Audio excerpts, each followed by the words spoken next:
Hello, everyone. Now you will hear a short retelling of the film Brian Banks. The tape is based on real events. The year is 2011. Brian Banks played a college football game. Then the parole officer called him. From now on, people like Brian need to wear electronic bracelets so that the authorities always know where they are. They are forbidden to approach 600 meters to any educational institutions, and after all, Brian still hoped to get into the National Football League. His lifelong dream has been trampled. Brian can't wait for the end of his sentence. Who will need him at the age of 27, and he won't find a normal job with a criminal record. Every time they find out at an interview that Brian is a rapist, they immediately show him the door. The man hopes to participate in the Innocence Project, in which a well-known lawyer helps to acquit innocent people, even those who have been behind bars for decades. Thousands of letters come to the office of the organization, and our hero managed to attract attention to himself. Brian has served 6 years in prison and is in his 3rd year on parole. The boy lived in the poorest part of the city. It was football that helped him isolate himself from crime. By the age of 16, he was already predicted to have a great future. Many professional teams were interested in the young man, but everything changed in the summer of 2002. Brian finally managed to find a job, but right now, his team has been called to the fair. The inspector reminded the man that rapists have nothing to do in such places. In order not to go to jail, Brian had to lose his job.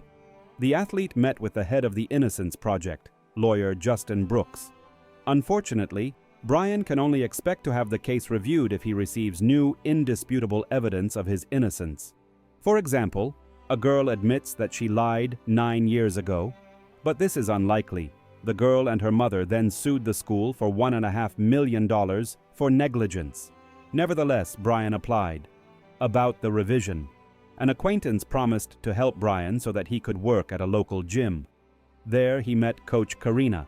The girl undertook to train the athlete for free because Brian can't pay for her services yet. They went out for coffee right after that. Karina wondered why her new friend stopped playing football. Brian realized that he had to be honest with the girl. After learning what article he was convicted of, Karina's face changed, and she tried to return to the courtroom as soon as possible. Brian found the letter at home. The court refused to review his case. Brian started calling Justin Brooks again. His assistants wanted to help the young athlete. They came to Brian's place and started asking questions.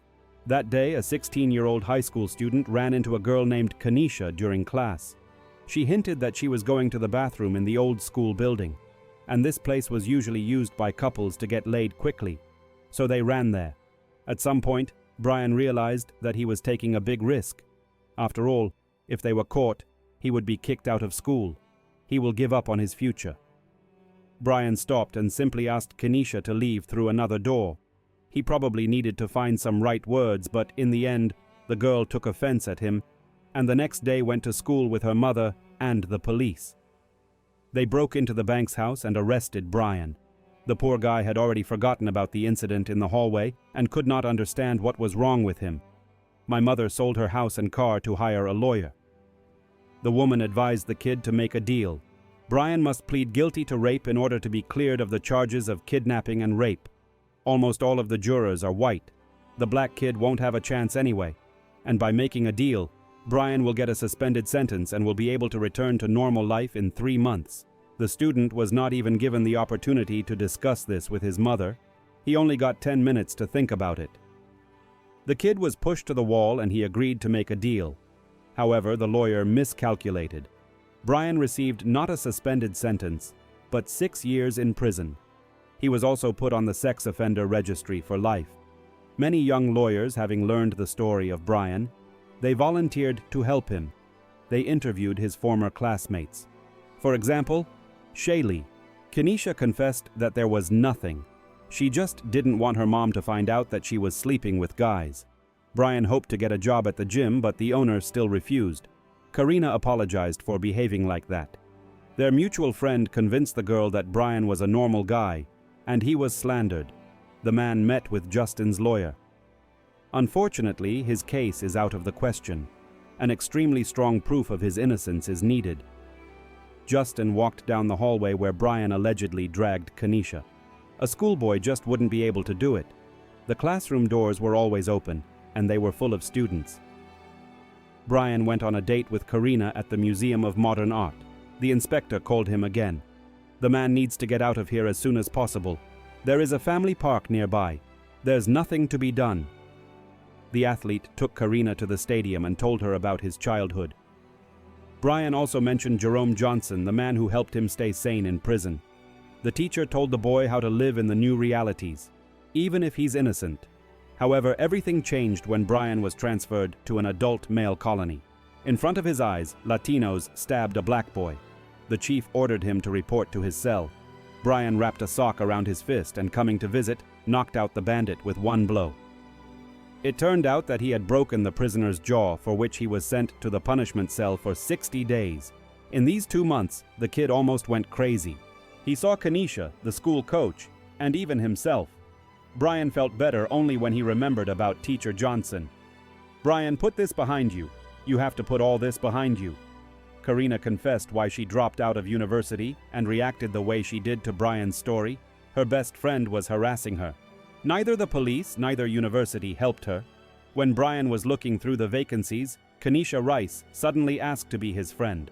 The man jumped from such a surprise. Kanisha wrote that she had behaved like a child then, and now she wants to apologize. Brian overcame his panic and asked the girl to call him back. Anyway, Kanisha was just browsing Facebook and saw a picture of Brian. She decided that there was nothing like a man, so she could meet them and hang out. But thinking that Brian was in prison and couldn't find a job because of her, they still made an appointment. Mom tried to talk Brian out of it because he only had 10 months left.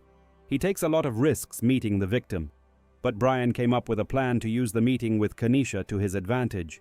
By this time, Madame had already given birth to 3 children. Brian's friends will try to extract a confession from Kanisha. "It's just that Brian doesn't play in the NFL, most likely because of me."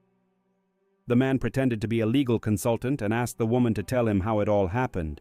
He had a video camera hidden on his desk. "Well, did I get that right? Brian didn't rape you?" "No, he didn't rape me." With this recording, Brian immediately rushed to Justin's office.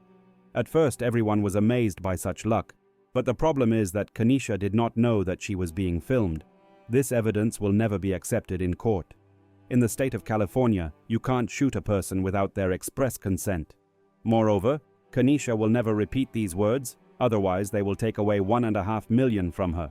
Brian is desperate. He's done everything he can, and he's asking for the same from Justin.